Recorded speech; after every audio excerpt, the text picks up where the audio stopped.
satu turning yang begitu cantik dan rembakan dilakukan dengan bila sudah mensedar di mana Yusof sudah berada di off position. Selamatkan bola dari kawasan bahaya, masuk dalam kotak penalti untuk Irfan.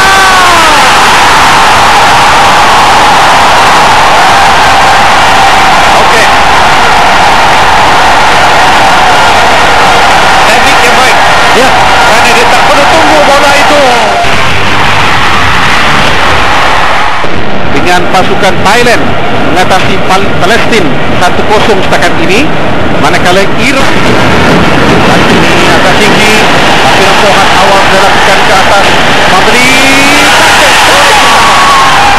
dari kecil, ya, dari kecil, ya, satu turning yang begitu cantik dan rembakan dilakukan dengan bila sudah mensedar di mana Yusof sudah berada di off position dan begitu cantik. mampu untuk melebarkan senyuman. Kita lihat sekali lagi, kita lihat bagaimana Syakir tadi diapit. Tampanan bola yang pertama yang dilakukan oleh Wan Darul Nizam tadi memang menarik kerana dia tenang, ya. 3 pemain cuba mencabarnya tetapi mampu untuk melepaskan rebatan. Kelas gol ini, standard yang tinggi yang dapat berbeza sedikit sebenarnya. Dan ini adalah lagi jaringan minit yang keempat.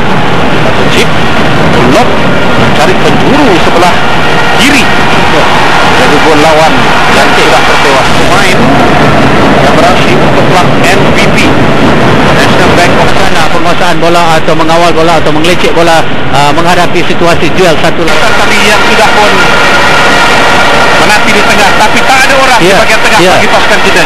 Cuma beliau harus bertindak secara solo kerana tidak ada bantuan di sebelah kiri untuk menyambut hantaran beliau. Bermakna itulah yang terbaik beliau boleh lakukan dan boleh dikatakan tenang dan tidak ada sebarang tekanan terkena yang tadi. Dan ini ada koneksi juga kerana nampak seolah-olah bahawa terkena kaki, ya. Terkena kaki salah seorang pemain Pakistan. Sekejap kita lihat bagaimana dia nak menampak bola itu. Ini dia cubaan bola kerana apa jua pun kita ada peluang dan ruang untuk menyerang, harus kita membuat lakukan sedemikian kerana ya sudah tentu kita melihat dari segi fair play, tetapi situasi itu tidak mengizinkan kerana kelebihan pada pasukan kita dan kita ada peluang. Asal kita Berada sudut sini je.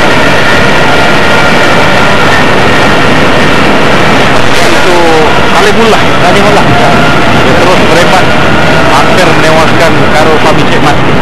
Lihat dia situ, ya. Kita tidak dikawal dalam sebenarnya. Ini juga kesilapan yang serupa berlaku untuk pemain pertahanan Malaysia yang menentang Indonesia.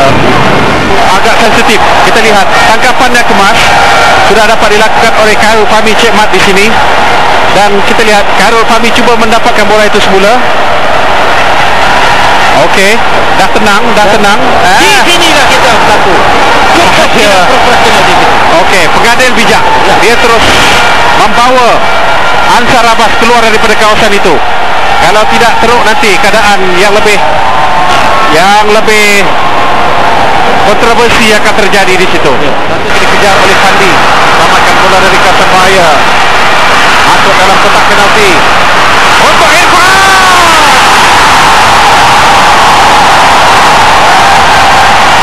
Okey,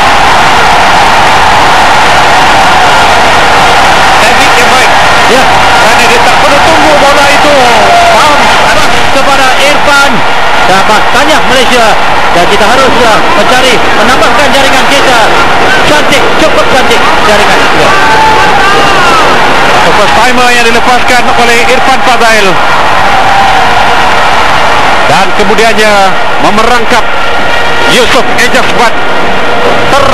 Sebenarnya boleh menghasilkan jaringan, cuma kita tak dapat menghasilkan tambahan gol selepas 2 yang kita miliki di separuh masa yang pertama tadi, Richard. Apa sebenarnya yang berlaku di situ? Ya, sudah tentu saya rasa kita tidak memanfaatkan peluang yang banyak kita peroleh dalam separuh masa kedua.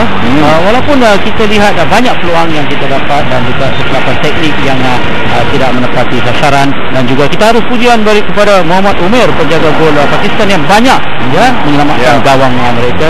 Dan ini mungkin sekiranya macam Jana katakan, kita imbas dalam postmortem sekiranya kita melihat segala peluang yang diperolehi tidak dimanfaatkan, dan untuk sesuatu yang serius harus kita lakukan semasa latihan sebelum kita bertandang ke Lahore nanti, supaya perkara ini tidak diulang di Lahore nanti. Sebenarnya di Lahore adalah suasana dan juga cerita yang berbeza, kerana approach kita untuk perlawanan itu tak seperti perlawanan hari ini berbanding dengan pasukan Pakistan juga, kerana mereka mungkin akan cuba menggunakan segala peluang yang mereka ada untuk kurang-kurangnya mendapat satu gol, dan kemudian di situ akan menguji sejauh mana ketahanan mental dan juga fizikal kita apabila kita sudah melepaskan satu gol pada perlawanan ini.